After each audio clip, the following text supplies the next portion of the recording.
All right, do have 10 a.m. We will call the meeting to order and rise for the pledge.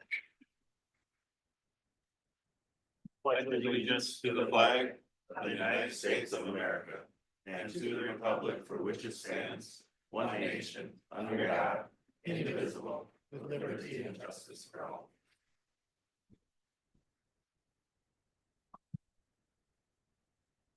Okay, at this time, we do have public forum. Denise, do you wanna? How's it going? Do I see the people who were supposed to be there? Denise Weiss, Royalton Township. I guess everybody probably knows what happened at Royalton Township. Disappointing is an understatement. But one of the questions that I don't understand, and I hope that maybe at some point you guys can help with this or point in the right direction. When supervisors are threatened with lawsuits, when they are intimidated, when in a public meeting, as we're having now, that there has been brought up that if they do not pass the ordinance that was being proposed, that the people would give a 1% of their net revenue, which would have been about $100,000. And we were only on we only run on a $300,000 budget for the township. So they didn't pass it. To me, that's a bribe. I know that when we had the first draft with Pine County, you guys followed the Minnesota Association of Counties recommendations. You also followed the zoning recommendations that the OCM had put out. And between the first draft in August and the second draft in October, those protections for certain types of licenses were removed from the cannabis licenses. And I would hope, because I do know that one specific member was pretty loud there that is also on that subcommittee. I hope that there was no bribes that happened and that how you guys came to your conclusion wasn't based on lawsuits or bribes, because certainly that's what happened to us in the meeting last Tuesday. For residents, I guess, I would hope at some point Reese could maybe talk to us and find out what when there's a lawsuit, like I can't say I'm gonna be able to give $100,000 a year on a $10 million project for it to be in an area that isn't recommended by the state of Minnesota. So what is our recourse as citizens for something of that nature? Where do we go? What avenues do we have? I think everybody just wants fairness and they want things done properly. And that's, I think, all I've ever come to talk to you guys about, is to follow those rules. If you have my contact information, if there's any suggestions, and please check into your own situation as to how you guys came to those conclusions, that would be great. Thank you. Thank you. Thank you. Yeah, thanks, Denise. Patrice, did you wanna? Real quick before you go, I just wanted to make the comment that we're not trying to heat everybody out of here. There's some air handler, they're testing some stuff today, so we enjoy everybody here, but it is warm, definitely with the sun beating on us, so I apologize about that. All right, go ahead. Patrice DeGray. If I have a seizure, which I did this morning, I hope somebody brings this.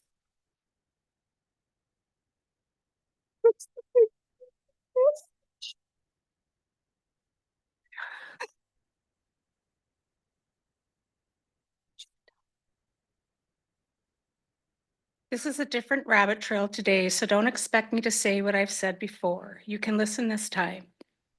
I know well over 90% of you were very young or weren't even alive during this time, so you didn't experience it. If you listen to the end, you might recognize something I say. Back in the early 70s and mid 70s, we experienced something called the hippie generation. In my neighborhood, we had what we lovingly called the long-haired, pot-smoking hippie freaks at the River Diner. The Graston Boy Scouts had a nice floating dock with a diving board at Little Walleye Landing by Graston.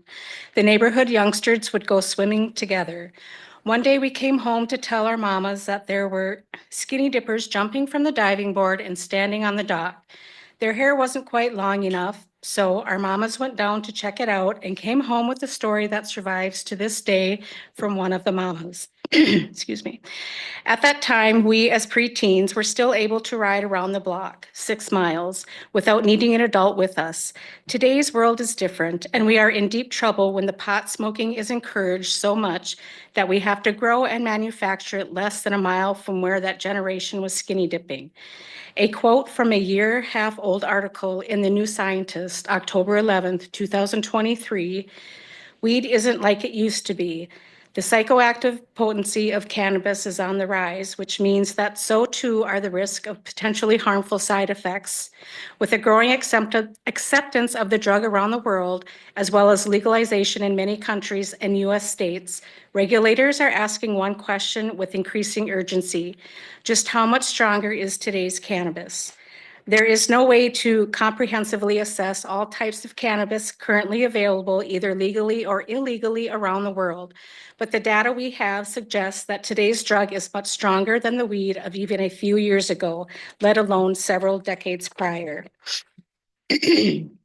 In the US, some of the most extensive research on cannabis strength comes from the Potency Monitoring Program, a project led by the National Institute on Drug Abuse and carried out at the University of Mississippi. The data shows a clear trend. Over the last 50 years, the average amount of THC in cannabis, the plant's main psychoactive component, has increased more than tenfold. In the middle 60s, a book was written called The Cross and the Switchblade, and a few years later, the book Run, Baby Run.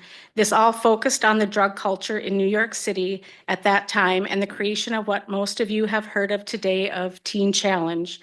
The lawmakers and government officials are the children, grandchildren, and great-grandchildren of those skinny dippers, while cannabis is still federally illegal because it is a gateway drug. All right, thank you, Beth, for reading that for her. Thanks. All right, is there any other public forum? I don't see any here. And Ryan, you don't have nobody? Okay. All right, we will look at the agenda. Is there any corrections or revisions? Mr. Chair, members of the board, Dave Minke, County Administrator. Just a note that Shane Sheets, the director from the Midwest Medical Examiner's Office, is here in place of Dr. Piper, who was unable to attend today. And then just to reiterate what Chair Moore noted, they're testing the fire alarm system, which requires turning off the air handling. And so I apologize for that. Okay. Do we have a motion? I'll move the agenda. Second. All right, motion by Holland, second by Nelson. Any discussion? All in favor, aye? Aye. Opposed, same thing. Okay, approve the minutes of the April 15, 2025 regular board meeting and summary for publication.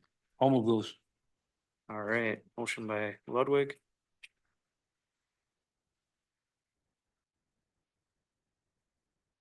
Got a second. I'll second. Okay, second by Nelson. Any discussion? Hearing none, all those in favor say aye. Aye. Opposed, same thing. And the committees, acknowledge minutes of the committees, boards and correspondence, the surveyor's report and Department of Human Services, March 30th correspondence and financial reporting. I'll move that. Okay, I'll second Ludwig. all right, motion by Holland, second by Ludwig. Is there any discussion on them? Hearing none, all in favor say aye. Aye. Opposed, same thing. Okay, consent agenda. I see we got a couple pages worth today, so someone wants to make a motion on them? I'll move. Okay. I'll second. Okay. I got a motion by Nelson, second by Holland. Is there any discussion on the consent agenda? Hearing none. All those in favor say aye. Aye. Opposed, same thing. Regular agenda, Health and Human Services Advisory Committee. I'll take that, Josh. Okay. Mr. Chair. We're gonna, If I could interrupt, Becky is probably going to cover. That's what I'm gonna say. Information. I think all of it. And so if you were agreeable to hold this report until Becky's report later in the agenda. I was just gonna say that when that she's gonna cover everything we covered in what you're, in the presentation. I just talked to her, so. Okay. All right, so we will just move ahead to Health Insurance Committee report. Who's taking that? I'll start it off. Well, first of all, our insurance is in good shape. As far as what, the thing, but the place we may expect increases is in our stop loss. And that, we're gonna try to negotiate with that, with Blue Cross Blue Shield. And then the, Minnesota Paid Family Medical Leave Act. There was some discussion on that too, where are we gonna look into having an alternate insurance plan or go with the state plan when we implement that? That's pretty much most of it. We don't have any of the numbers yet from what's gonna happen, so it's just, but we're sitting with a nice fund balance, so we're in good shape. I don't know if anybody's prepared today, but can somebody explain our obligation to that Family Leave Act and how does that tie into our regular health insurance, or does it at all? I don't know if Jackie has a short response or I know we have had conversation about bringing that through to Personnel Committee to talk about the impacts and the county's obligations and then flowing that to the county board as a way to give a more complete update. And that would happen over the summer if that is agreeable. That's agreeable. I'm just confused about how our financial obligation to that. And How Mr. we're gonna cover that. Mr. Chair, if I could just add one note on the health insurance. So we went from a single versus family options Yeah. to a four-tiered system of family, employee plus spouse, employee plus children, and single. It had virtually no impact on the single policies. So we had about 50% last year. This year, we have about 50% single. The others, the family dropped to 28%. The single and children went to 12%, and the single plus spouse went to just about 17% of folks. And so the feedback that we got at the insurance committee was people were really satisfied with those options and felt that that had worked out well. And I know that was a hard decision to get to because we didn't know the impact and we wanted to be sure that it was financially neutral for the county. And so from the employee perspective, there was a slight increase. Well, there was an increase A shift, yeah. to the family plans, but if you had family coverage and dropped to either of the other two tiers, you saw a savings. That was gonna be my question is everybody happy? That's what I was gonna say. They asked that, are we happy, or is the group happy with Blue Cross Blue Shield versus going out? And they all wanted to stay pretty much with Blue Cross Okay. Blue Shield. Good. All right. Midwest Medical Examiners of Office Annual Report, and we have Shane Sheets. Thank you so much, everybody. Appreciate you having me today. I apologize that Dr. Piper's unable to attend. She decided to go to court instead today, so you gotta deal with me in her absence. Are you guys still considered the fastest growing county in Minnesota? That's Well, still, they haven't announced it yet. not yet. The heck. We have no data to their contrary, so yes. I like it. Keep it, keep it. So I'm Shane Sheets. I'm the director over at Midwest Medical Examiner's Office. I oversee the forensic pathologists, all of our death investigators, and of course, the office and budget itself. And as of today, yeah, we're serving 37 counties in Minnesota. So that's 32% of the state population. And then we also do referrals for state of Wisconsin, so about 11 counties there. We're also doing Alzheimer's dementia research, so brain removals, which is significant with universities and brain banks, so you can find out what type of Alzheimer's or dementia you had. And for the Hmong population, since Minnesota is, I believe, still number one in Hmong refugees, we also do hardware removals at our facility, which means when they pass, they can't pass away with any metal in their body or be buried with that. Otherwise, their spirit does not cross over. It's a cultural thing that we offer as well, and we'll do the hardware removal. We scan the body, remove the metals, and then families can make sure they're resting. We are also, of course, the Pine County Medical Examiner's Office.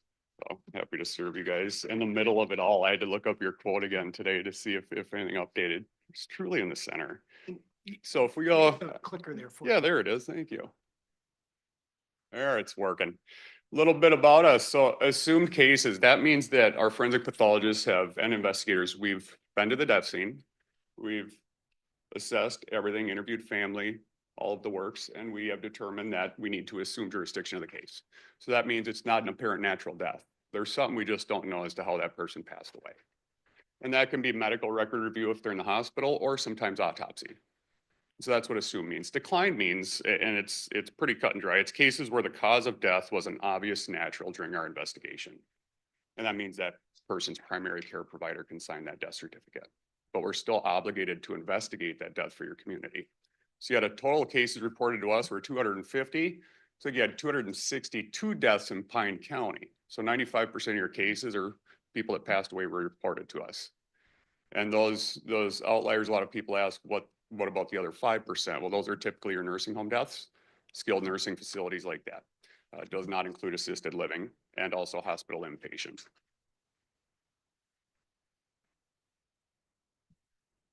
And looking at, get the hang of this clicker in no time.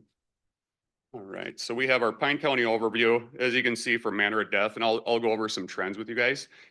But you have had one homicide this year in 2024, I apologize. Accidents, you've had 29. We'll break those down a little more because that does include drug overdoses. Natural deaths were 10.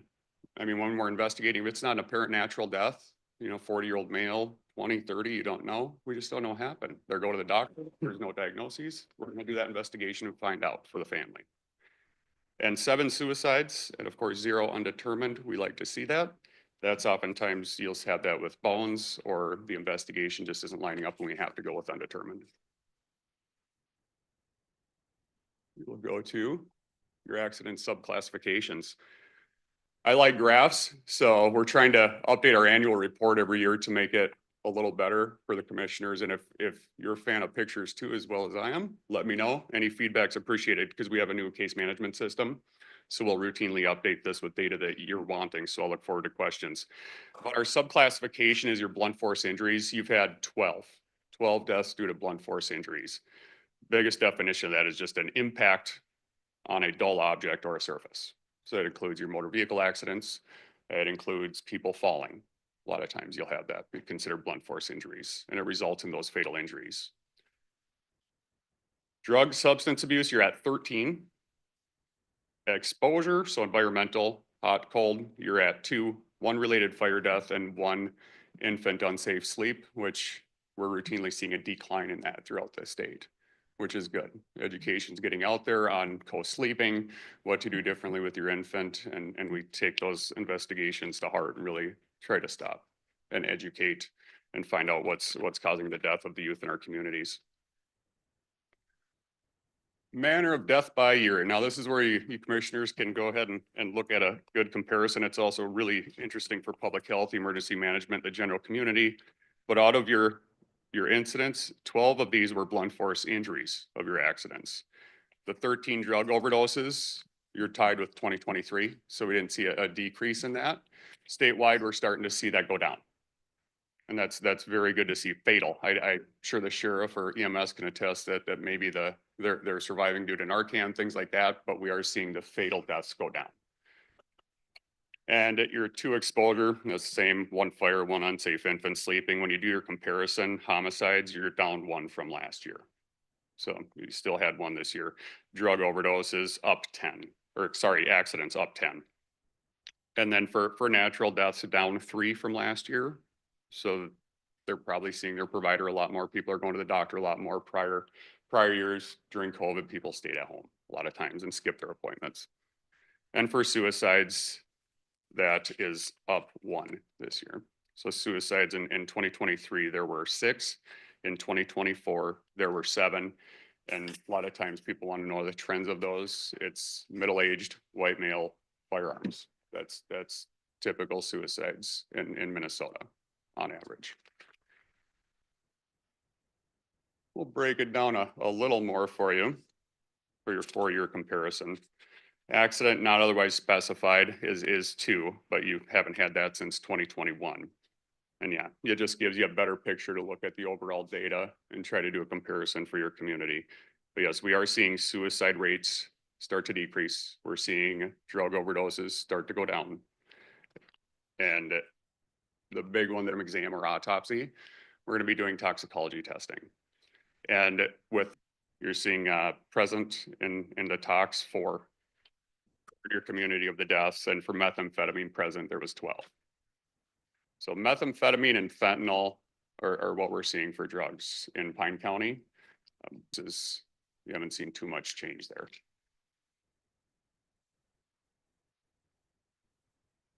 I think overall, law enforcement, public health, emergency management, your education is doing very well. There's nothing that really skyrocketed in 2024 that's extremely concerning. I mean, every death is a concern to us, but we always want to see trends. What's happening? What can we do differently? You guys have any questions for us?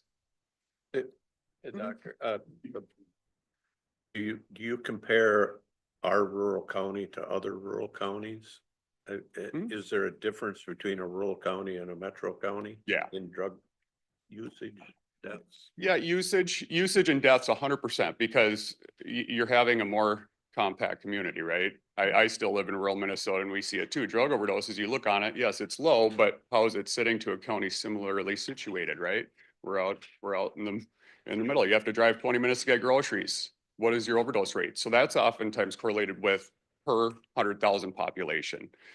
Looking at your data in comparison with other similar sized counties, it is about the same. And of course, if you want any specialized reports that you guys can think of, our new case management system, we can run it all. We're also importing data in real time once we complete our forensic autopsy for any fatal drug overdoses. That information is getting immediately uploaded into OD Maps. And OD Maps is heat mapping fatal overdoses in your community. EMS and police use it for Narcan use, but we're using it for fatal too. So you can really see where it's hitting at in your community. But I think in rural Minnesota, we see a lot of methamphetamine still, and that just hasn't changed, unfortunately. That's a great question. It boggles my mind that in a county of 30,000 people that we can have 12, 13 deaths Mhm. of drug overdoses, and the drug using community doesn't connect the dots and say people are dying when they use this stuff. Yep. And it would quit, but Yeah, and we're always chasing it, trying to test for it too, and make sure we're looking at what's harming the community, and that's why, like this xylazine stuff, you hear it on the news. Is it impacting you? Not right now, no. I mean, that's a benefit for you guys because you know what to focus on. I mean, methamphetamine, fentanyl education endeavors. But yeah, new drugs are hitting the market all the time. I mean, you've seen xylazine, and you're seeing a lot of veterinarian tranquilizers. It's really interesting in terms of drug use and what's hitting the market. But I can assure you, we'll be testing for that once it comes. Any other questions? thank you. Yeah, no, I appreciate you guys having us.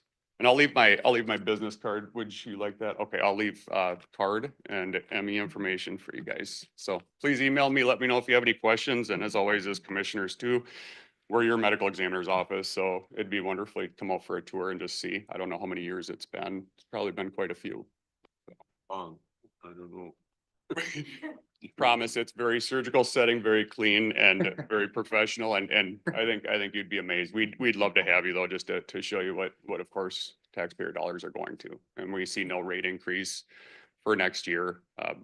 Trying to think, there's one other thing. Oh, I will be president of the International Association of Coroners and Medical Examiners coming up in July. So if there's anything that your community really wants to focus on in terms of deaths in your community, just let us know. Because that's something we can bring up, because our focus, and mine especially, is rural Minnesota, where we serve. Thank you. All right, thank you all so much. Thank you. All right, 2024 child placement summary and child protection update.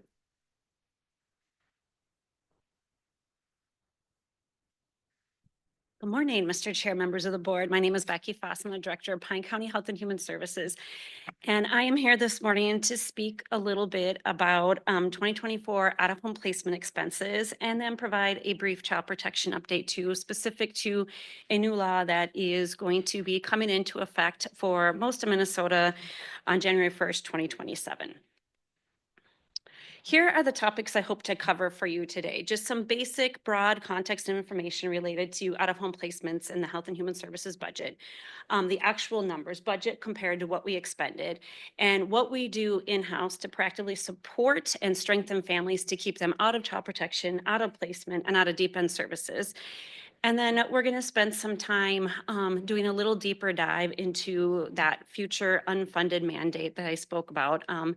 The acronym is up there. That stands for the African American Family Preservation and Child Welfare Disproportionality Act.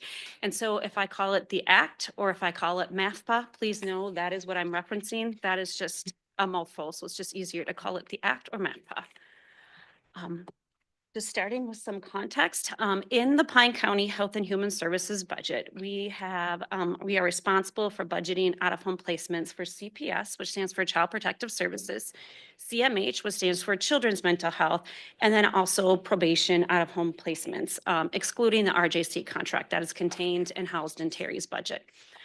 I also want to point out that in addition to Health and Human Services and probation, we are also financially responsible for out-of-home placements for Mille Lacs Band Tribal Family Services placements when the children are residents of Pine County. And so we continually looking at what our trending data is telling us as we anticipate future years' expenses.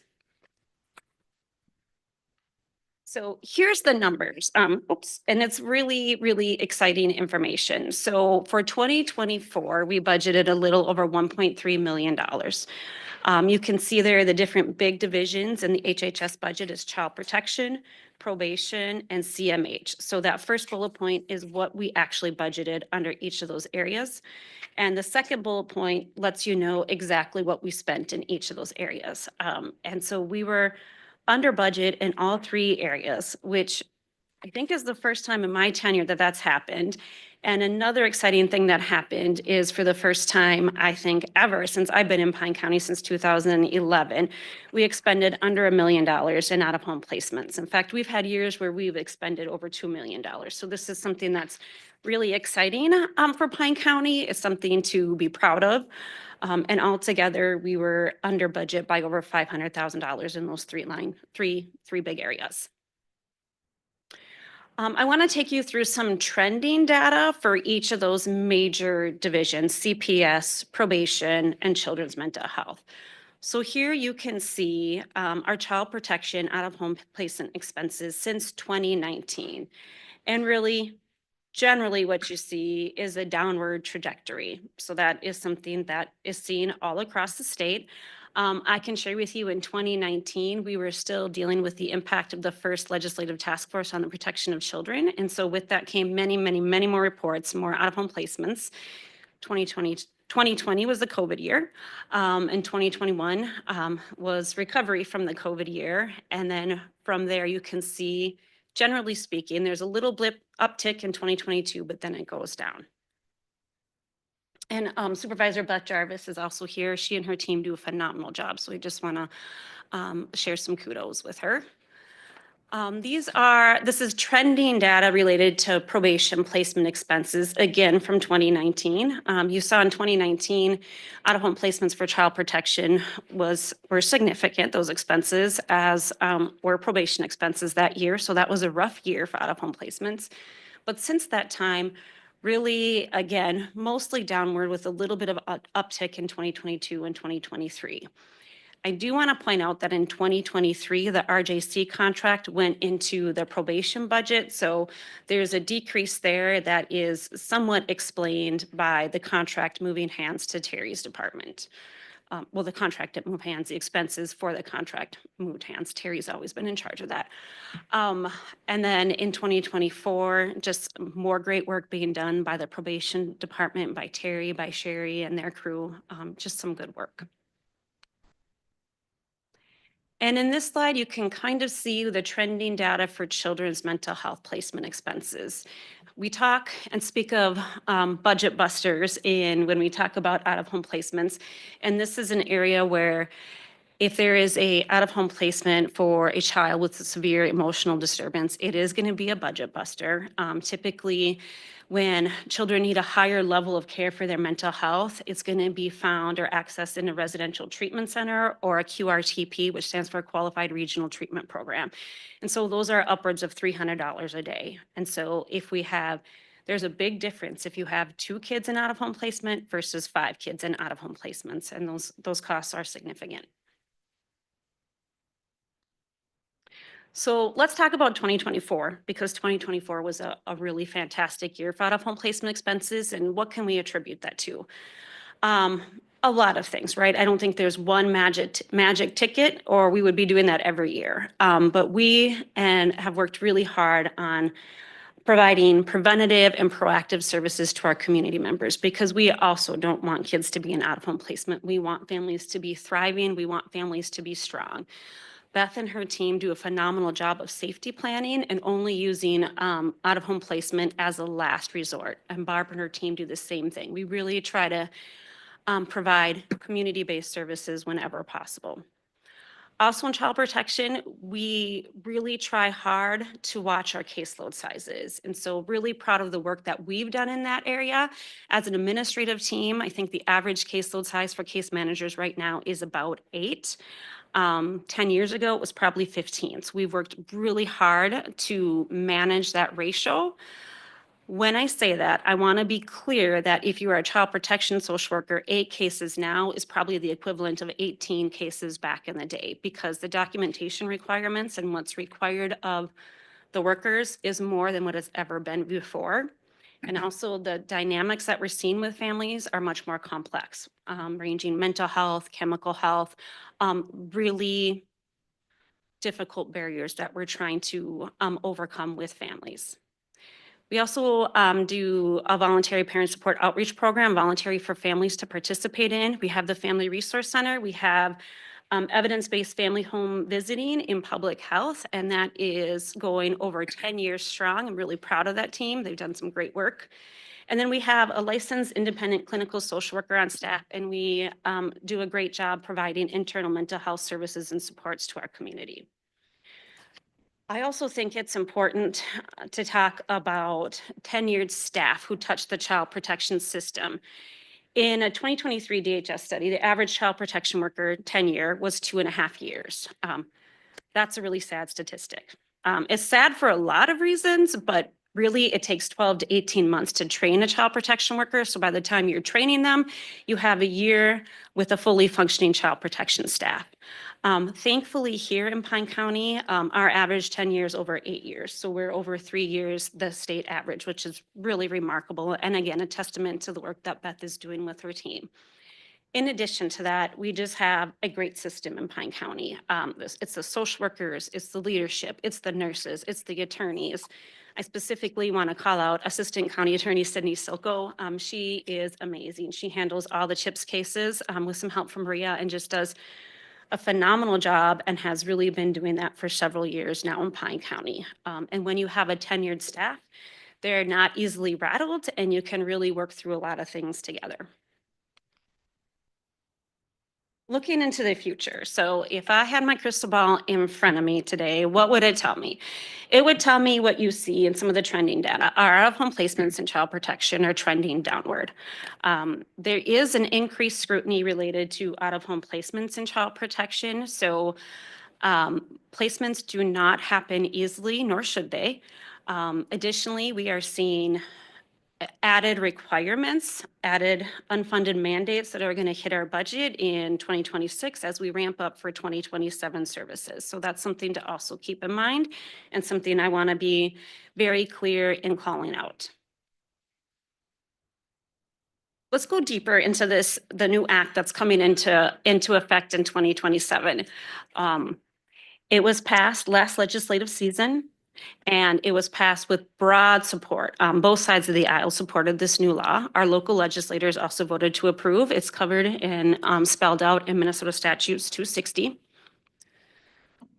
It's a lot to take in, so some of these slides are a little long. I am not going to just read them off, but I do want to talk about how big this law is and what it means for Pine County. The purposes of the law are this: it's really to protect the best interests of African-American and disproportionately represented children, and really focusing on family preservation and reunification and improving outcomes, permanency outcomes for children in the system. Active efforts is something that's really referenced a lot in this law. And here's what the definition means in statute. So just a couple lines there. It means a rigorous and concerted level of effort that we have to do as a Health and Human Services agency throughout the life of a case in the child welfare system, specific to an African-American or a disproportionately represented child and the child's family. So the key words there, really, to start with, are active efforts. Active efforts is interpreted differently. There's no one easy definition that we can all support. If you are a stakeholder in the child welfare system, if you're the judge, what you may think is active efforts is not what we think are active efforts. And the same goes for the tribe. They have their own definition of active efforts. Sometimes we, as a local social service agency, are told that we are not doing enough and we are not providing active efforts from other people's viewpoints. Were you going to move on? I don't have to. Can I ask a question? Sure. So can you give any examples of active efforts? Because I know as a person who is not in child protection, the types of things that the county does and the county workers are responsible for was a whole new universe for me. Yeah. The Yes. example you gave us in. Yes, I can give lots of examples. So could Beth. So at any point, Beth, if I am not speaking well enough, please feel free to come up. But there are a couple examples I can think of right off the top of my head that have been provided to families. This is just very recently within the last 2 years. So we had this is an ICWA active efforts case. We had a mom move across the state. She burned through some transportation providers because she was no show, no call. And after so many times, the transportation providers are not going to pick you up. And so we are still charged with doing active efforts. So we had to locate a transportation company to bring mom from across the state here to Pine County. And for 1 weekend visit, just for transportation costs, that was $1,000 bill to the county. Again, that's active efforts. So active efforts in this case, somebody in the court system, the tribal system says you must have visits with this person Yes. to their child, no matter what it takes. Yes, yes. Additionally, that same family, we provided rental assistance as a county organization for 6 months with the understanding that we're going to help you get set up. We have 6 months, we have you covered, and that was also expected from the rental agency. So we provided 6 months of rent with the understanding that it was going to be up to mom to work the case plan and be able to financially afford it moving forward. That did not happen, and mom got evicted. So that was 6 months of active efforts and rental assistance that we provided. That same case, when mom came to visit her kids for a visit over the weekend, when they were doing unsupervised visits, we had to pay for the hotel and we had to pay for food for the family for that weekend. So again, active efforts is a very high bar. And truthfully, it's an expensive bar. And so just to wrap that up, the purpose is to reunite the family and ensure the safety of the child. Yes, And different families require different things. And it's not usually or not ever, well, it's never solely at the discretion of the social worker. correct. Right? It's at the discretion of others that say, this is what you must do, regardless of the cost. And so I think when you look at those charts, right, of how they vary from year to year to year, is each case is very different.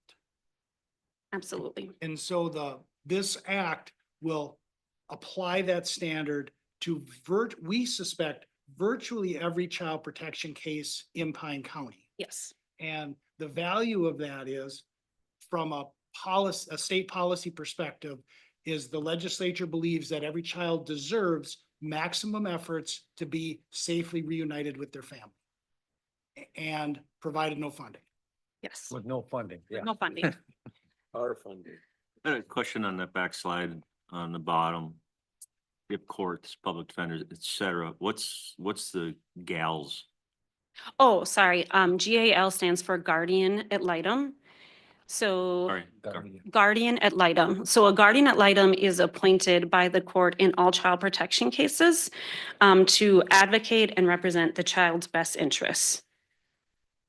Guardian at or AD, Guardian Ad Litem. ad litem? Yeah.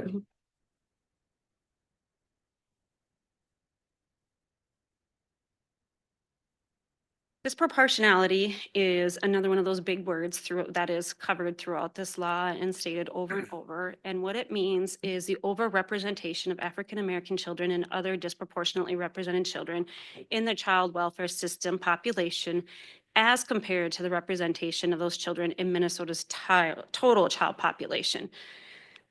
That's a lot. So instead of just reading that, I'm going to give you a picture, a pie chart of a local example of disproportionality. So my left. So the first pie chart is like the general population in Pine County. Depending on the census you look at, 3% of our population is American Indian. The other 97% is non-American Indian.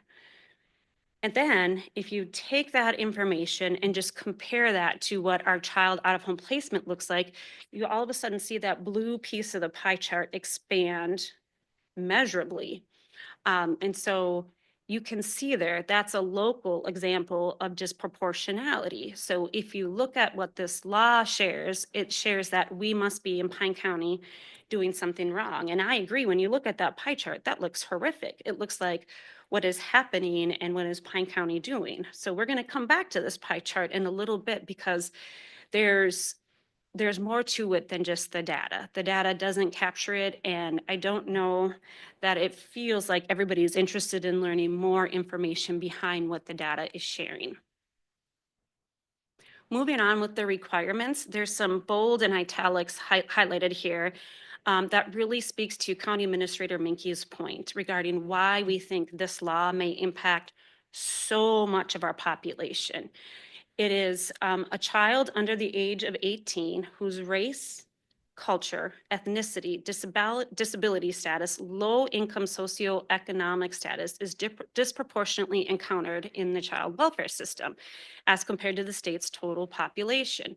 That's nearly everybody we serve in child protection, either low income, disability status, different things that are happening within their household. And the tricky thing too is there's another little phrase that's bolded later on that says on an annual basis by the commissioner.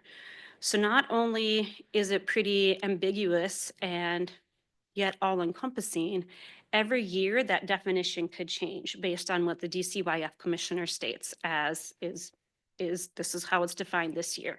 So that's difficult if you are the local social services agency responsible for this act and for following the requirements. It's different when the definitions, it's difficult when the definitions keep changing. Then the law has a lot of information about what is required on the case review.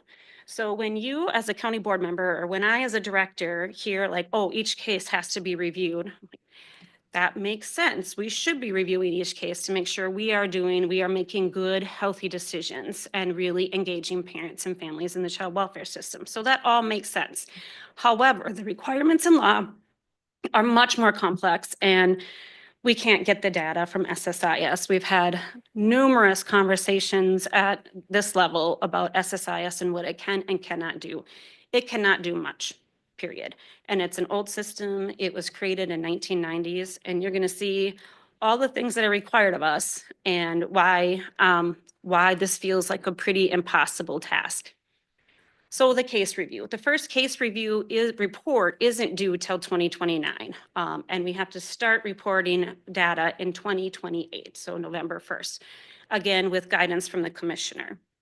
So what does all that data look like? What are we supposed to do? I am not going to go through each one of these enumerations, but I can tell you, you should be very concerned about what we are required to report because there's no easy way to get this data. And when I talk about my estimations of why I think it's going to cost so much to be in compliance with the law, One of the reasons is we're going to have to hire a data specialist because there is no way that any of my staff have time to do all this.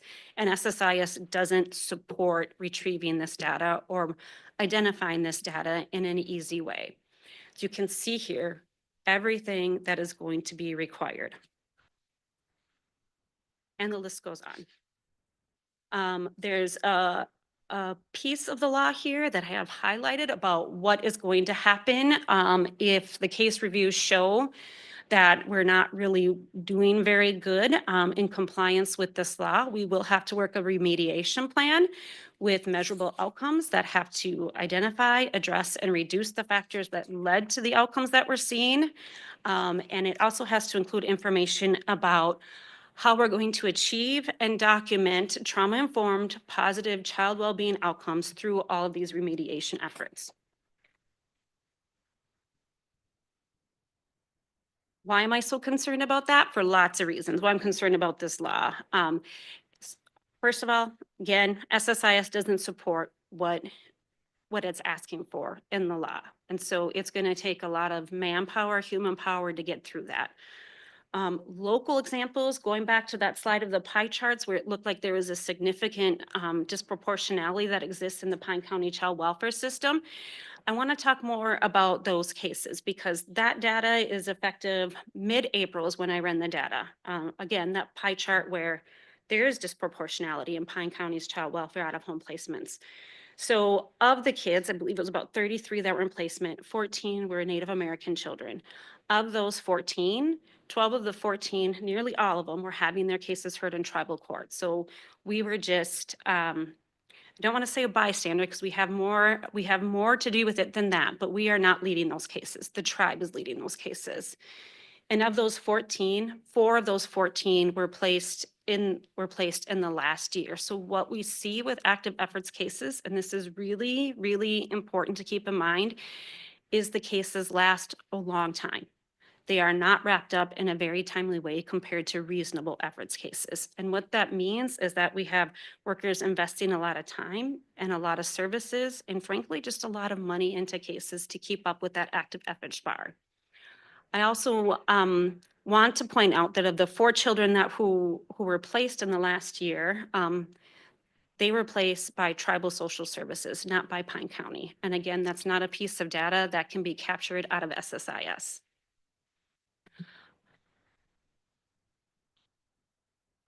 I know you've told me this before, Becky, but the average stay in that system for a non-native kid is, I believe, just a matter of months. Yeah, That's you what- have 12, as a parent, if child protection asks for removal of the child from the home, from either the court or from law enforcement, parents have really 6 to 12 months, depending on the age of their children, to get their act together. And if parents aren't complying with the case plan under a non-active efforts case, you can really petition the court to do something sooner, to follow Plan B sooner. And then Plan B can be executed by the court if that's the way it goes. It's just, if I may, to elaborate on Steve's point, the reason that chart is accurate, but I don't know if misleading is the right word, is you can only use it to count the number of kids in out-of-home placement at that moment in time, not the rate at which children are put into out-of-home placement. Right. And so if you have an ICWA case that comes in on day 1 and that child is in the system, right, for 10 years, because permanency is a different thing. They're still in that blue. They will part show up chart. for 10 years. Mhm. Versus if you are a non-ICWA case, the expectation is that there's a permanency solution within about a year. Mhm. Does that make sense? That it's a great measure of here's what is in the mix right now, but it's not the rate. And so it doesn't show that, it does not show at all what rate children are being put into out-of-home placement, which is an elusive statistic. But to me, it's a I think it's what story. Cause if just 4 of them got put on in the last year, that chart would It would look different. tremendously different because you'd have 10 of them that didn't show up in that chart. And so understanding the data doesn't at all address how should these cases be managed. It's just trying to get clarity on what does the data say, and let's not interpret the data to say something that it doesn't. Mr. Chair. Yeah. So you know, those, if the tribal's placing them, I know there are Mhm. juveniles and the Yep. county's still responsible. Yep. But the tribe treats them completely different in Yes. the settings than what we would Yes. do. So we're kind of trapped. in my Yes. mind. Yes, the tribal state agreement makes counties financially responsible for expenses related to child protection casework done by tribal courts, tribal agencies. And so we are financially responsible for the cases, and there's just a different philosophy from a tribal viewpoint about what should happen. So this is not a bad thing. It's just a difference in philosophy that it is, I don't think in my whole career, I don't know that I have worked with a tribe that endorses or supports a termination of parental rights. They really work hard at reunification. That's what they want to see as the outcome. And that's correlates to this new law in some ways, because in some of the Oh, I think it's verbiage in huge. this new law, it talks about termination of parental rights not being the first choice, a transfer of custody to a relative. And so if you can't find a relative or find a relative who can pass background checks, it leaves you as a local social services agency in a really difficult predicament because kids are going to be in placement longer. Yeah. And to that point, a young woman just exited our child welfare system who was in tribal social services.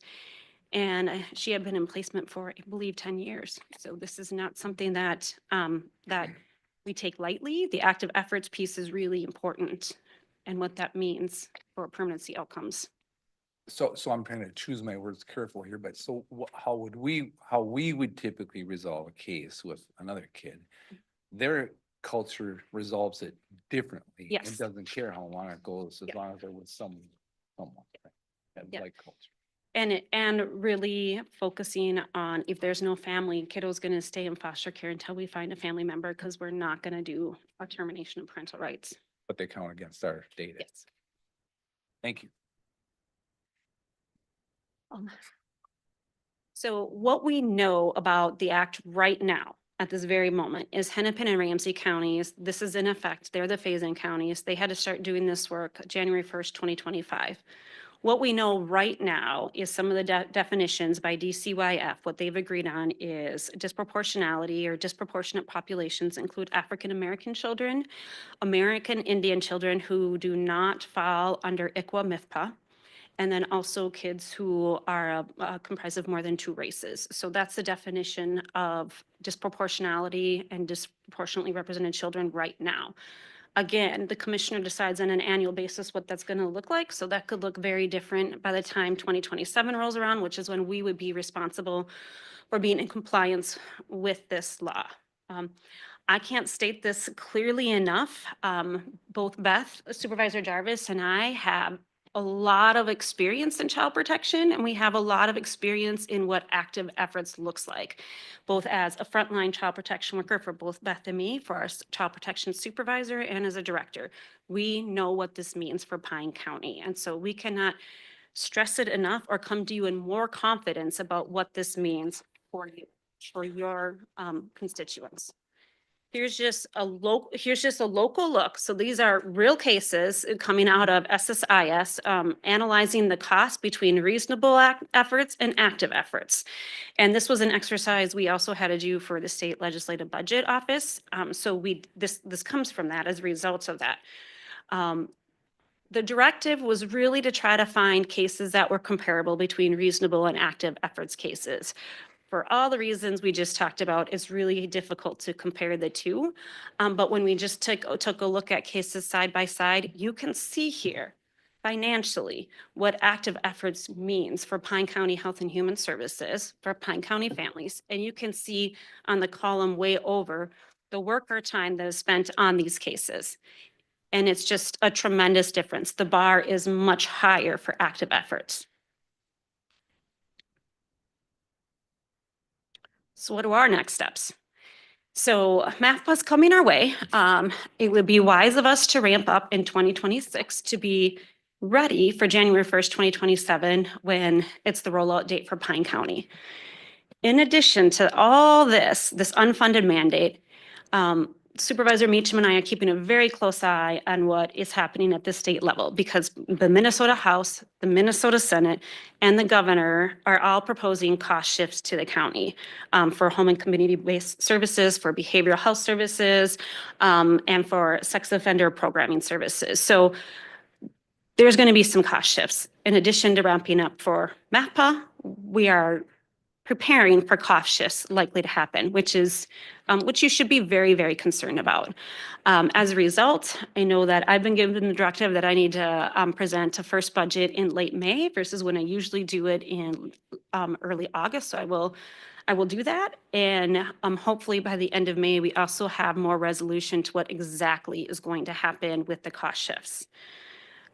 To that end, next steps, I would really encourage each of you to reach out to your legislators because all these things combined have a serious impact on Pine County and Pine County taxpayers.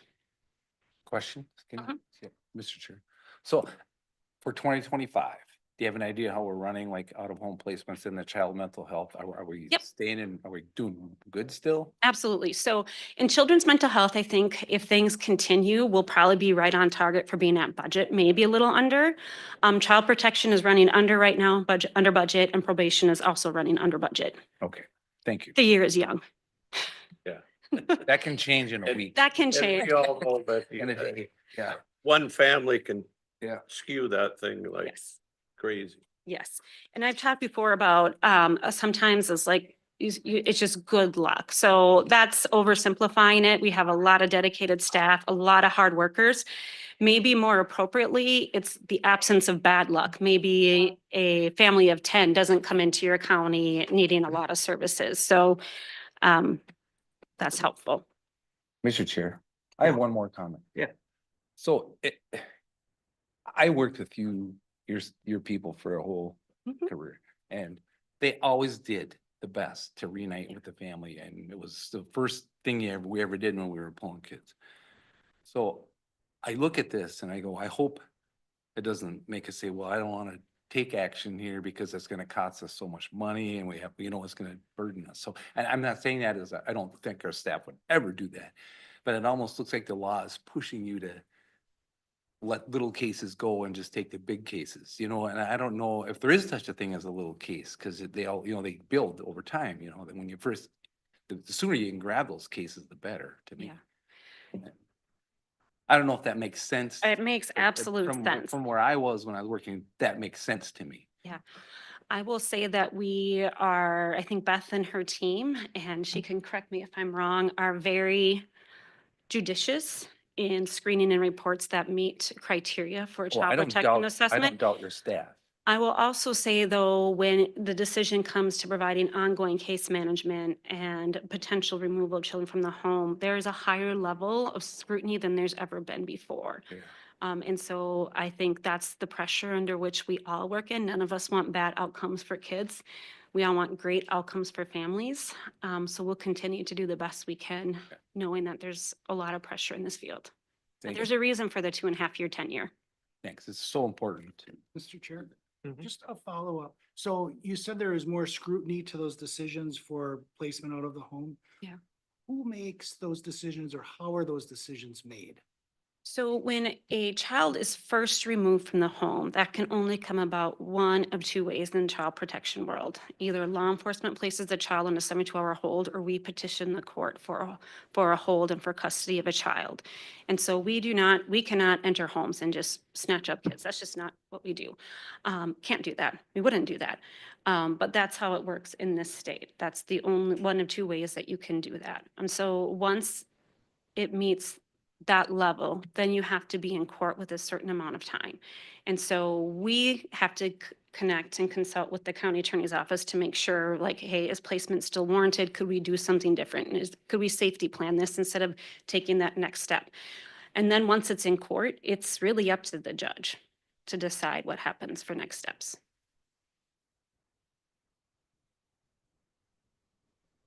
Any other questions? Just an observation, it seems correct me if I'm wrong, this definition of disproportionate Mhm. seems to be written so we would think that, well, there's a certain demographic, but it seems that everybody falls in that disproportionate. That's a concern. Yes. Good. It could. Okay, next question, and maybe our administrator can elaborate on this. Was there was a proposal by the Mille Lacs Band to take over something? Oh, not happening. Well, yes, I just want to get some clarification on what that would have done. Would that have alleviated some of this? Was there some funding, and where is that at? Mr. Chair, Commissioner Nelson. So that is called the Initiative Tribe. And there's a statute that lays out the criteria that any of the 11 tribes in Minnesota, I believe, are eligible to pursue that. 2 of them, I believe, have done that. Red Lake and is it White Earth Mhm. have done that. So if a tribe is an initiative tribe, they take over the provision of a variety of social services, and child protection is one of them, but not the only one, correct? Correct. And so Mille Lacs Band was pursuing that for several years. And as of over the winter or last fall, at some point, there was a decision that they made that they were going to stop pursuing that it was not something that they were interested in at the moment. If there is an initiative tribe, many of the fiscal responsibilities then would transfer from the county to the tribe. Yes, and to that point, the state, when it came out with its budget proposal, DCYF, they saw some cost savings in their budget because the tribe no longer was pursuing initiative tribe.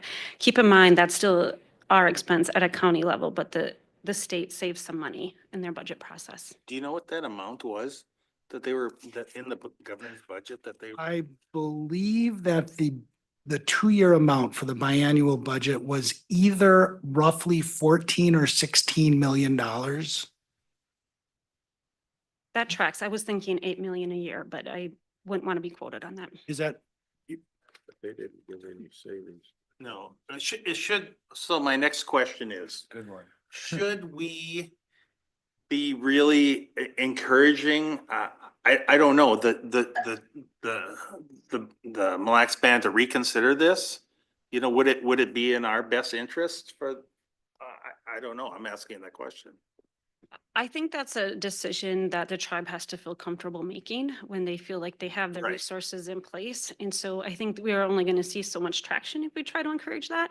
We've been encouraging it for years because I can just speak for our philosophy is we believe tribal children are best served by the tribe. That's what should be happening. We want them to, they're a sovereign nation and we would encourage them to do that. But I think it just takes time to build up the infrastructure and the support and services. Cause we met, what, a month ago. I mean, if that was a big concern of ours or something we would like to see them pursue, cause they were actively pursuing it, you know, and so maybe that's a subject for revisiting, saying we really would like you guys to you know, take us additional looks at this.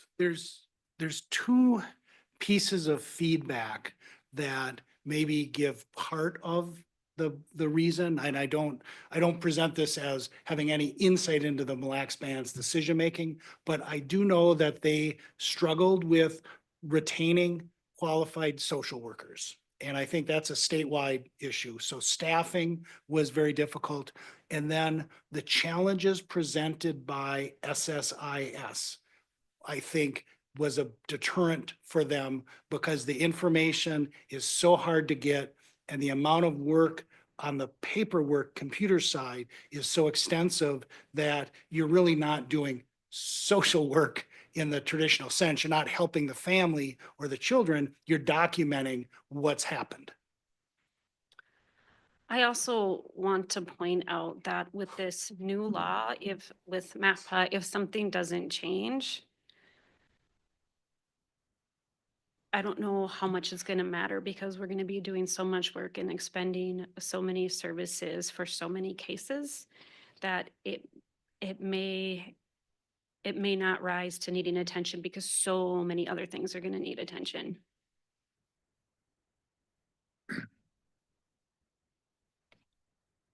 All right, well, any other questions?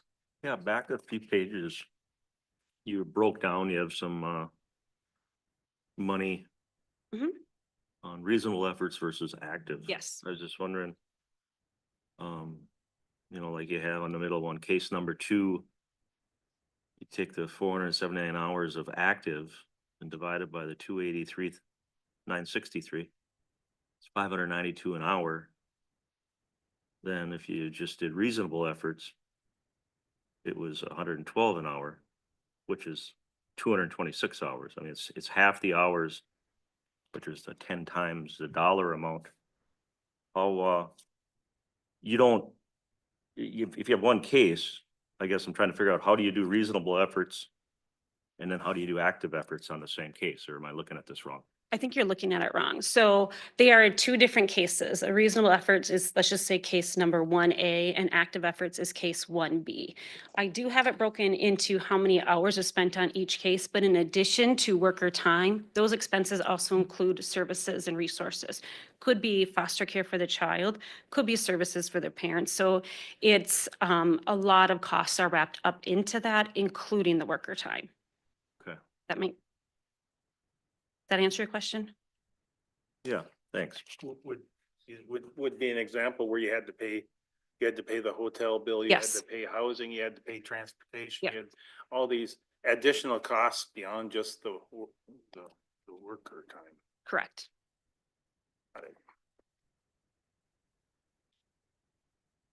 All right, well, thank you.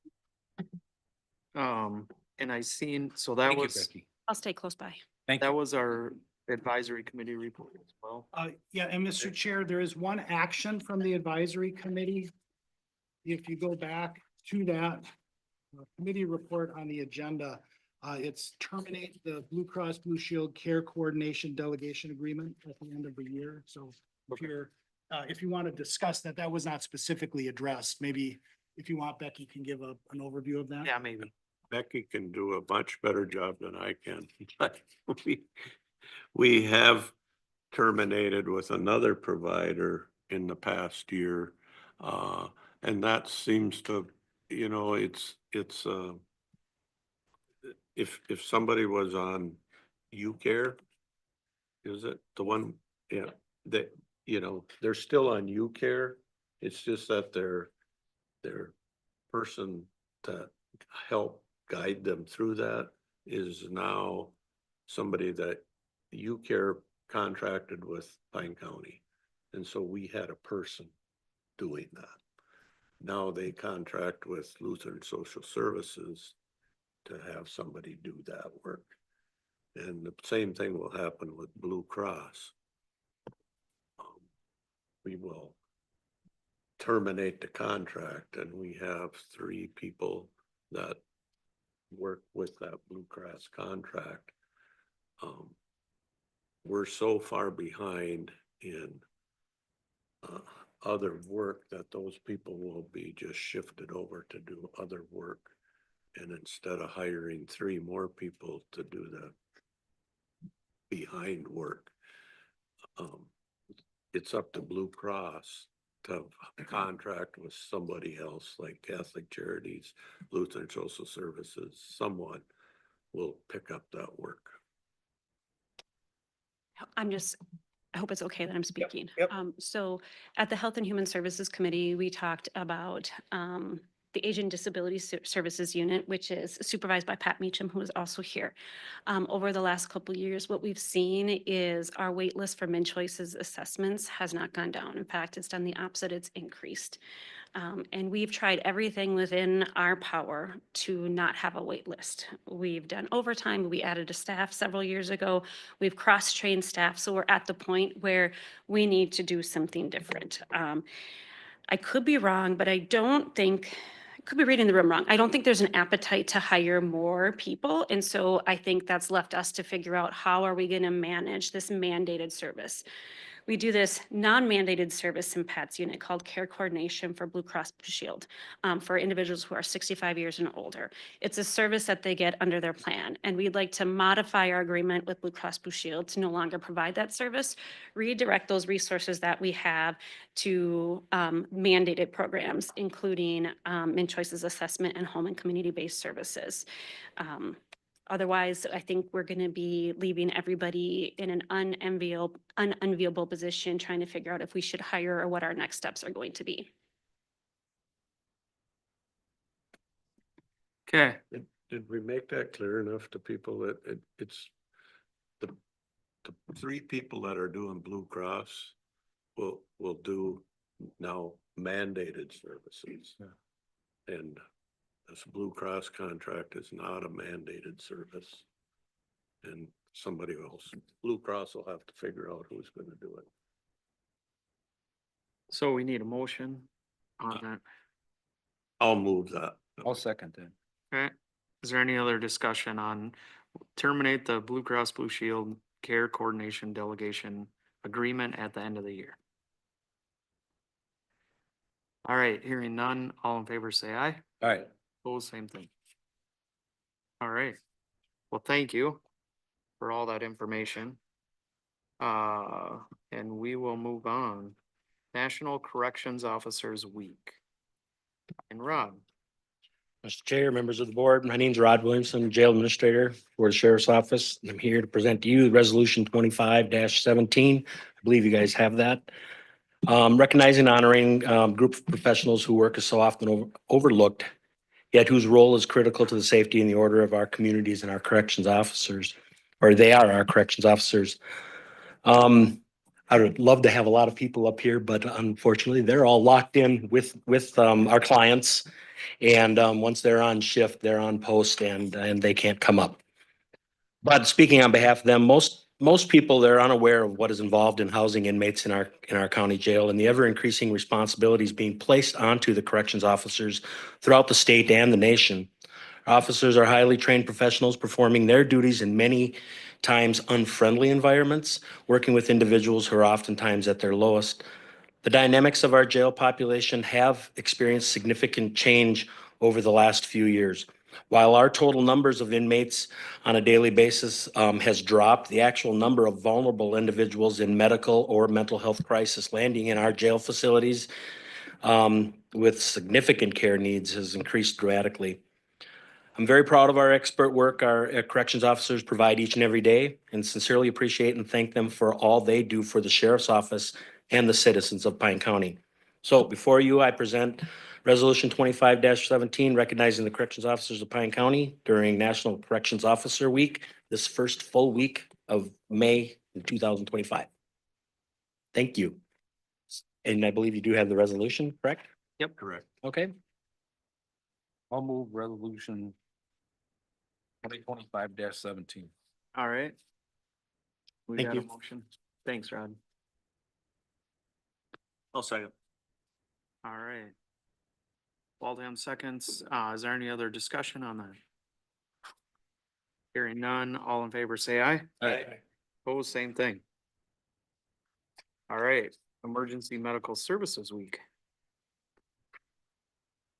You have someone to, We do it every year. It's just EMS. It's the EMS week recognition. okay. All right, I'll move that, Mr. Chair. okay. We got a second. I can second. All right. We got motion and second. Is there any other discussion about resolution 2025-18 proclaiming the week of May 18th through the 24th, 2025 as Emergency Medical Services Week in Pine County. Hearing none, all in favor say aye. Aye. Opposed, same thing. Okay, Commissioner updates, Highway 23 Coalition. Nobody went to that. Arrowhead Counties, Didn't go. okay? Arrowhead Economic Opportunity Agency. All right, we're striking out. District Court Security Committee meeting That was canceled as well. canceled. NLX, I didn't attend it. okay? Housing Redevelopment Authority and Economic Development Authority, I went to that, Mr. Chair. okay? April 23rd, they had a meeting. They went through it was a standard report. Everything was fine with the buildings and things like that. They had the audit that was, approved and unmodified opinion. Then they presented and accepted the local housing trust fund grant and stuff to the city of Sandstone, which was funds they did. We talked about before, the 48,000 and another revolving loan thing for the rock project. Then there was considerable discussion on the Hinckley childcare thing. Building the 302 Fire Monument building. They met, I think Leslie met with 3 contractors on site. There's more, the bids are due May 7th, so we don't know what's going on there. But they discussed the other building that out in the industrial park that used to be the US. Yeah, that one. And then in that discussion, 2 of the board members said they may have to abstain because they know people or whatever. So that one's kind of sitting there. Who knows what's gonna happen? Mr. Chair, Mhm. and the HRA EDA held a special meeting last week. Oh, And they did review the issue. So there were 2 HRA EDA commissioners who had a potential conflict and Yeah. wanted to abstain from that vote. Right. By happenstance, those 2 weren't able to make the special meeting. Oh, So the okay. 3 who were in attendance, reviewed the situation, reviewed some feedback from Deed, where Deed was pretty clear that they were not going to extend the grant. And so if the building location was switched, that would mean that the Deed grant would be given up. And so the 3 commissioners who were in the special meeting took no action after discussing it, which means that the original course of action to proceed with the original plan is what's being executed. okay. So thanks, Dave. So does that gonna take what Roger was bringing up with the school off the table too in the future? I think the school can still be on the table in the future, Okay, but we're just running into problems with the Deed grant that clock is ticking. okay. Thanks. That's it, Mr. Chair. Okay, sounds good. Zoning Board, Oh, it's me again. Yeah. I'm gonna find it. Yeah. They had a meeting. It was pretty standard. I guess I can go from memory. They had 2 variances presented and both were denied. Did the worksheets and did everything in the public hearings. And then there was discussion about Royalton Township and their zoning issues and that's gonna come back to us at some point. And I think Denise was addressing that today. And so that's coming our way. And that's pretty much it. Okay. That was on the cannabis zoning. Snake River Watershed Plan Partnership, I did attend that. We had a good meeting. We kind of got a little bit newer of a board there. So this was, one of the working meetings. They got a lot of good stuff going on. One of the big projects that's going on is the North Bay of Pokegama Lake. And this actually ain't a planned partnership. This ain't a Snake River, a funded deal, but the Pokegama Lake Association is doing a nanobubbles trial in the North Bay of Pokegama Lake. And it's supposed to clean the water up. It's very expensive. They fundraised for it. They got the money. they're pretty excited about it. And it'll be interesting to see, because that's probably one of the worst parts of the lake. So to tackle that, if it works, they might look at doing the whole lake, but that's, we'll see how it goes. So they may come here this summer and just talk about it real briefly. I did invite them, and be kind of interesting to see what happens there. Otherwise, it was just a good meeting where it's far different than what I ever was with Snake River Watershed. The other one, the previous one that I already forgot about, for a good reason. But the One Watershed, One Plan, they got they got the steering committee that really provides some good projects, and they just get stuff done. So it's good to see. We may have a representative from that come and just kind of explain what's going on in the Snake River watershed as well, sometime here in the future. So I did make that comment, and Paul Swanson was there, and he may come. It may be our plan partnership director, but we'll see. We'll figure it out. So Lower St. Croix watershed partnership. We had equally as good a meeting.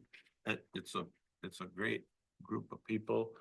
The unique part about the Lower St. Croix is we have a combination of metro dollars because of Washington County's involvement, and Chisago, Isani, and Pine County.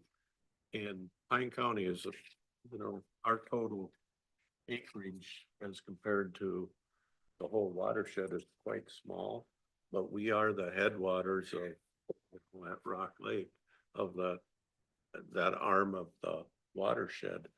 And so it's been wonderful to see them understand that if we're sending polluted water out of Rock Lake and down Rock Creek and all its tributaries, it's too late to do something down at Lake St. Croix. You gotta start at the headwaters. So we've done well, and Paul Swanson is a major part of that with their steering committee, and we've got good projects going on. One thing we are going to talk about this summer is the fact that we're not our own entity. So next meeting, we will see a resolution that comes for amended work plan. And so that part is cumbersome to many of us, where the steering committee comes up with these plan amendments, then it's got to come to us, then it's got to come to each board for approval, and then go back and the work can actually get done. So it's about sometimes, depending on the timing of it, it could be a 4-month gap between to make a change to a work plan. That doesn't make sense to me, but that's the way we're set up.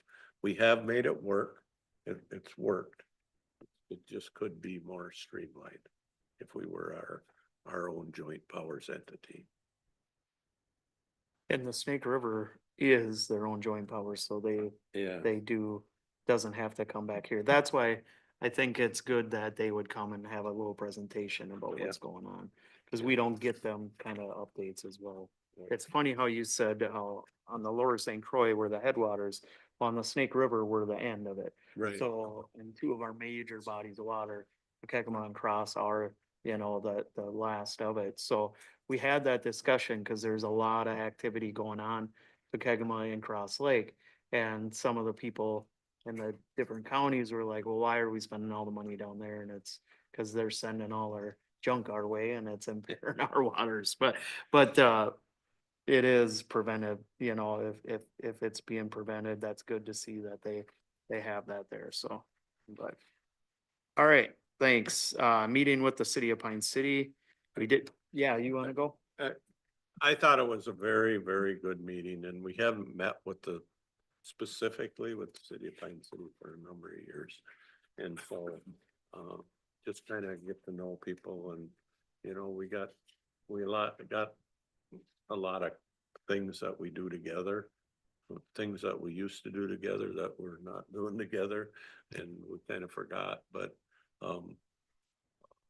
we've got some items we'll bring up at our transportation meeting later today and nothing that's not solvable, but it takes communication, so.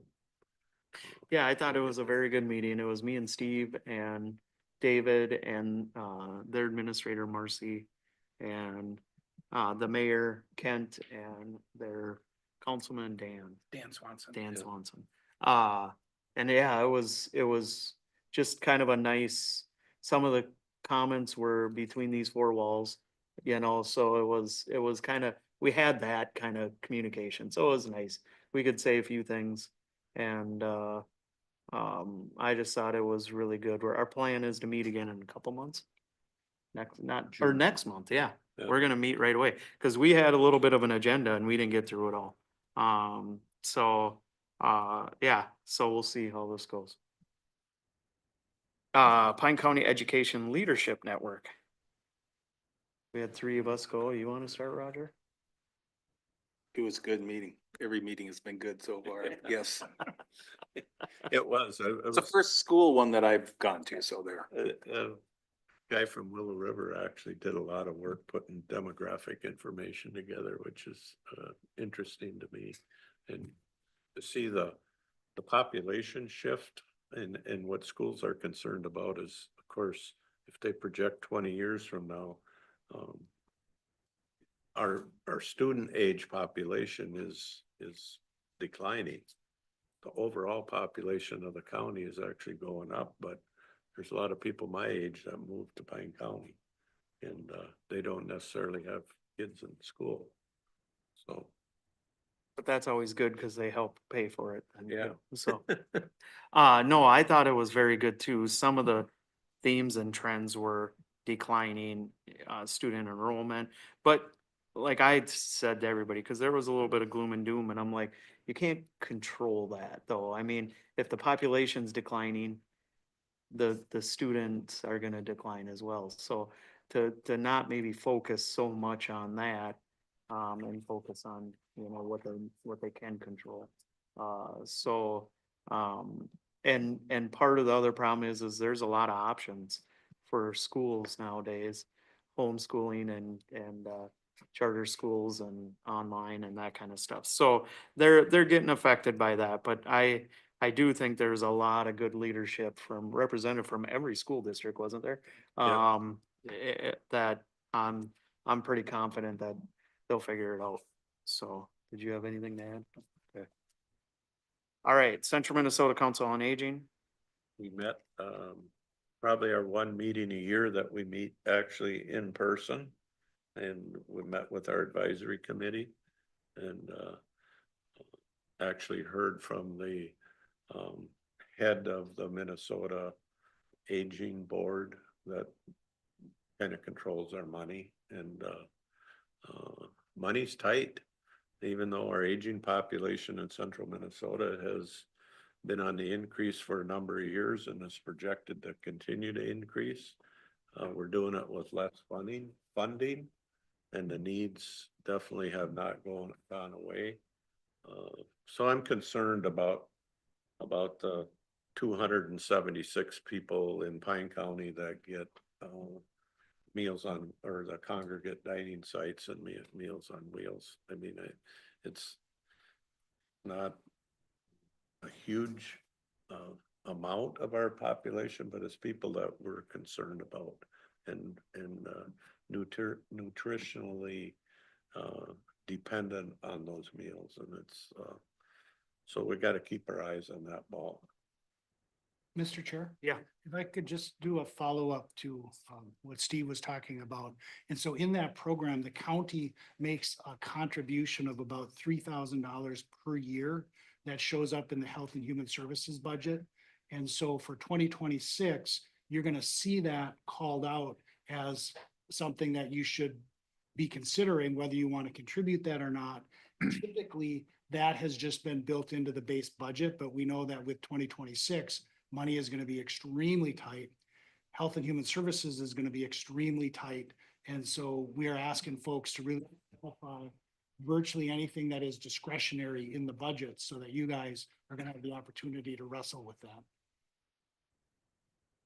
Okay. Thank you. Northern Counties Coalition. Yeah. Yeah, I did go. About half the people, there were online, which I was online, not in person. Three things that came, actually four. One was a review of the legislative meeting that they had, and I think Josh, you attended that. So we, it's always nice to look back and say, well, was this a good thing? Did they do? And then they thought it was all very positive and it had a lot of substance to it. It wasn't just a fluffy thing. So it was intent to continue that. Number two item was the PILT funding. They had a very nice breakdown of the whole state as far as what our PILT money is, that we have received, what's scheduled to be received, and what the governor's budget is proposing. And some counties, it doesn't really affect them. Some counties, which are all part of the Northern Coalition, it affects them tremendously. Pine County, to the effect of 300,000. So sometimes that doesn't get a lot of press. We've talked about the cuts in Health and Human Services, which are dramatic, and the cost shifts. But here's another one to add to that list. So, again, lobbying, keeping your eye on what's going to happen there.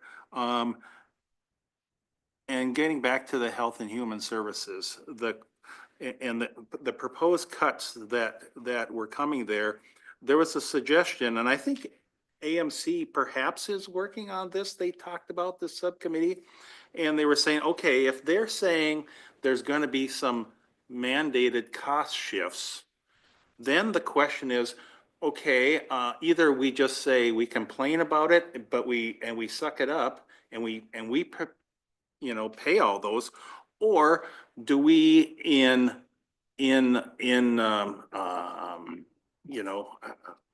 I don't know, hand in hand, if they're going to propose these cuts, which mandates do we want to see go away specifically?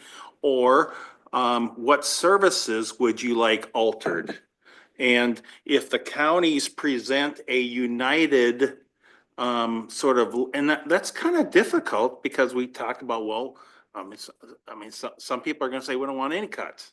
All these services are important, and I get that. But at the same time, is that what we really want? Is them to, this way we have if we present okay, if you're going to cut our funding, then let's reduce the burden of these specific mandates and be united about that. So I thought that was a great proposal. I believe it's through a subcommittee in AMS that's working on that. So they seem to be really on board with that. And they said the idea was we don't have much time because the legislative session's theoretically going to be ending here in a couple of weeks, but theoretically, but we need to have some sort of proposal out there. We really do. Otherwise we're just complainers, So, and the last thing was regarding, so what are counties with all this budget stuff? What are counties doing now? And some counties are saying, actually a fair amount that were there, saying they're already making cuts to this year's budget in preparation for next year. So it was interesting to hear. I didn't ask what specific areas, but so it was interesting to hear that. So yeah, that's my report. Okay. Is there any other? One thing I'd like to say about the committees is for us commissioners, they are very important for us to attend these committees. And I appreciate you guys that are going to these. We all have a lot of them, but we are a third of the way through the year, and I think we just got to make sure we get to these because they are important. They're important for us to go. They're probably a bigger part than probably one of the most important part of our jobs as commissioners is to go to these committees. So if you're having an issue getting to them, figuring them out, anything like that, work on it. So we don't hear, and I get it. I've missed my fair share as well. Let's try to put a little more effort on some of these to get to them or find a substitute to go to them if possible. Otherwise, take a peek at the upcoming meetings. And we are going to close the meeting and move into a closed session to talk about labor negotiations. We got a few negotiations that we're gonna start here, hopefully, well, sometime this year. So maybe we just want a little better direction from the board.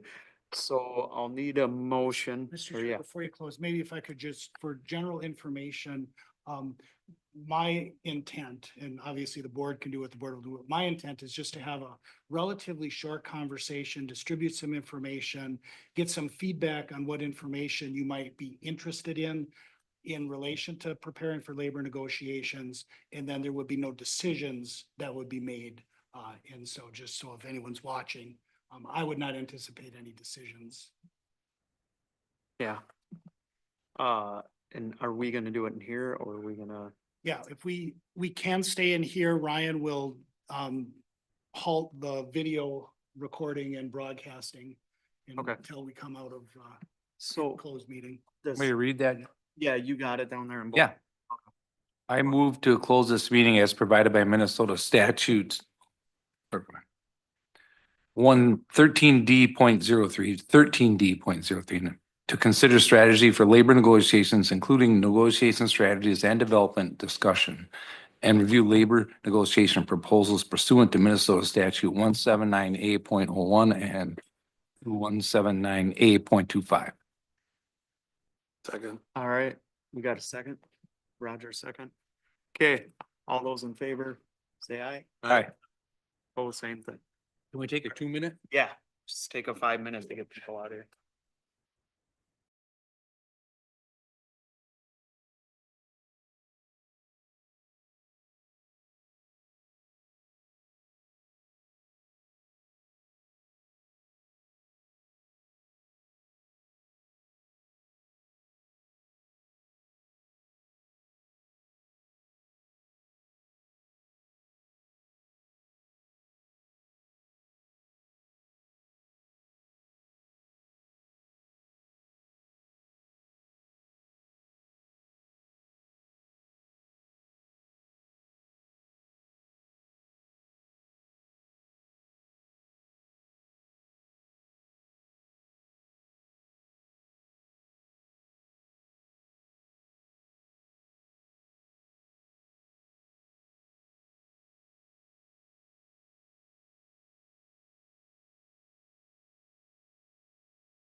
That on a board meeting. Yeah.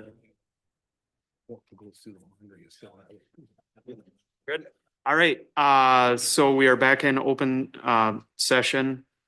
Out of closed session, whatever I'm trying to say. So with that, I will declare